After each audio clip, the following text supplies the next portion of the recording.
Hi guys, ഇന്നത്തെ വീഡിയോയിൽ പറയാൻ വന്നത് നമ്മുടെ വീട്ടിൽ പല ആളുകളും സൺ ഡയറക്റ്റ് ഉപയോഗിക്കുന്ന ആളുകളുണ്ട്.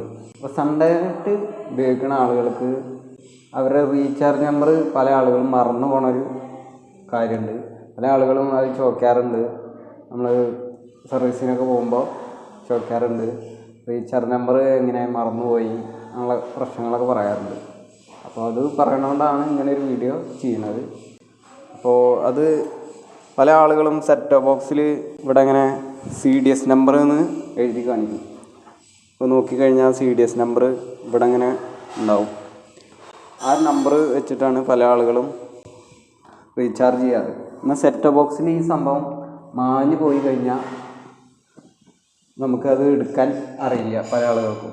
അപ്പോൾ അത് വേണ്ടിയിട്ടാണ് ഞാൻ കാണിച്ചു തരുന്നത്. ഇപ്പോൾ റിമോട്ടിൽ ഉണ്ടാവും, ഇതിൽ ഇൻഫോ എന്നുള്ളൊരു ബട്ടൺ ഉണ്ട്, നോക്കിയാൽ തന്നെ അറിയാം.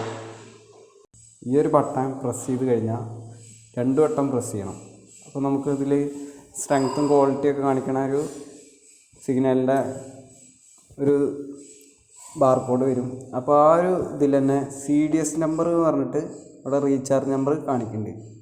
ഈ ഒരു നമ്പർ നോക്കിയിട്ട് നമ്മൾ റീചാർജ് ചെയ്യുക. അപ്പോൾ ഇതിൽ നോക്കിക്കഴിഞ്ഞാൽ നമുക്ക് കറക്റ്റായിട്ട് അറിയാനും പറ്റും.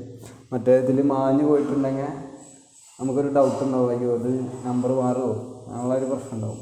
അപ്പോൾ ഇതിൽ നോക്കിയിട്ട് കറക്റ്റായിട്ട് റീചാർജ് ചെയ്താൽ നമുക്കത് കറക്റ്റായിട്ട് കിട്ടുന്നതാണ്. അപ്പോൾ നമ്മുടെ വീഡിയോസ് ഇഷ്ടപ്പെട്ടെങ്കിൽ ലൈക്ക് അടിക്കുക. Thanks for watching.